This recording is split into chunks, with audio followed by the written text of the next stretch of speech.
প্রিয় দর্শক, আসসালামু আলাইকুম। গত সেশনে আমি আপনাদেরকে বলেছি যে মৃগী রোগ আমরা কিভাবে চিনবো, হ্যাঁ, এবং মৃগী রোগটা কি। আজকে আমি বলবো যে মৃগী রোগই আমরা কিভাবে শনাক্ত করব। মৃগী রোগ আসলে ডায়াগনোসিস বা শনাক্তের জন্য বেশি পরীক্ষা নিরীক্ষার দরকার হয় না, আমাদের চোখের দেখাটাই হচ্ছে আসল। তারপরেও আমরা এটা কনফার্ম করার জন্য কিছু পরীক্ষা করে থাকি। সেটা একটা হচ্ছে ইইজি, ব্রেনের যেটা পরীক্ষা করা হয়। ইইজি করলে আসলে আমরা বুঝতে পারি যে ব্রেনের কোন জায়গা থেকে মানে রোগটা তৈরি হচ্ছে। আরও কিছু পরীক্ষা আছে, সেটা হচ্ছে কারণ বেঁধে, মানে আমরা যে কারণটা সাসপেক্ট করব সেই অনুযায়ী আমরা পরীক্ষাটা করাবো। আর চিকিৎসা, মৃগী রোগের চিকিৎসাটা হচ্ছে যে মানে তার খিঁচুনি অনুযায়ী অনেক ধরনের ওষুধই আছে, খিঁচুনি অনুযায়ী আমরা চিকিৎসাটা দিই। যদি তার একদিকে খিঁচুনি হয় তাহলে সেটার ওষুধ একরকম, আর 4 হাত পায়ে যদি কাঁপে তাহলে আমরা একরকম ওষুধ দিব। আর আরেকটা খিঁচুনি আমরা বলেছিলাম যে একদিকে তাকিয়ে থাকে, কোনো কাঁপুনি নাই, তাকিয়ে, সেটার ট্রিটমেন্ট আবার আলাদা।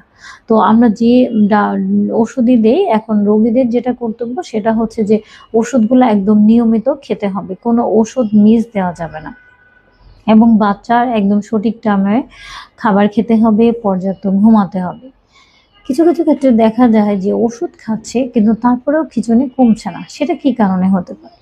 প্রথম কথা হচ্ছে যে ওষুধটা হয়তো সে নিয়মিত খাচ্ছে না, সেটা দেখতে হবে যে নিয়মিত খাচ্ছে কিনা। ওষুধ খেলো, খাওয়ার পরে বমি করে দিল, অথবা তার সে মানে ঠিক মতো ঘুমায় না, খাওয়া দাওয়া করে না, ঠিক আছে, অনেক সময় দেখা যায় অনেক ব্রাইট মানে উজ্জ্বল আলোর সামনে গেছে, এসব কারণে তখন তার খিঁচুনিগুলো হতে পারে।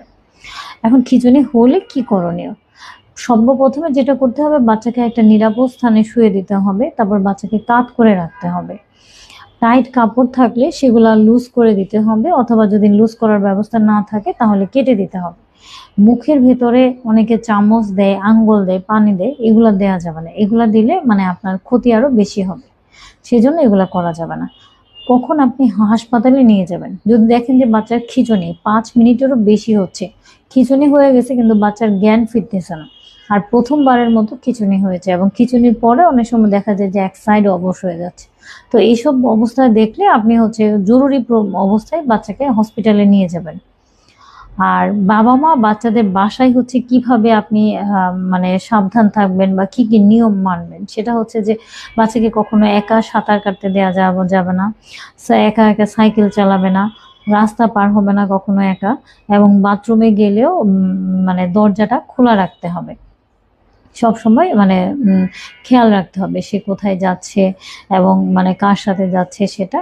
আর হচ্ছে স্কুলে গেলে মানে স্কুলে হচ্ছে টিচারদেরকে একটু জানিয়ে দিতে হবে যে ওর এই সমস্যাটা আছে, তাহলে হচ্ছে টিচাররা, এবং ইমার্জেন্সি অবস্থায় কি করা যায় সেগুলো একটু টিচারদেরকে বললে বাচ্চা মানে ভালো থাকবে।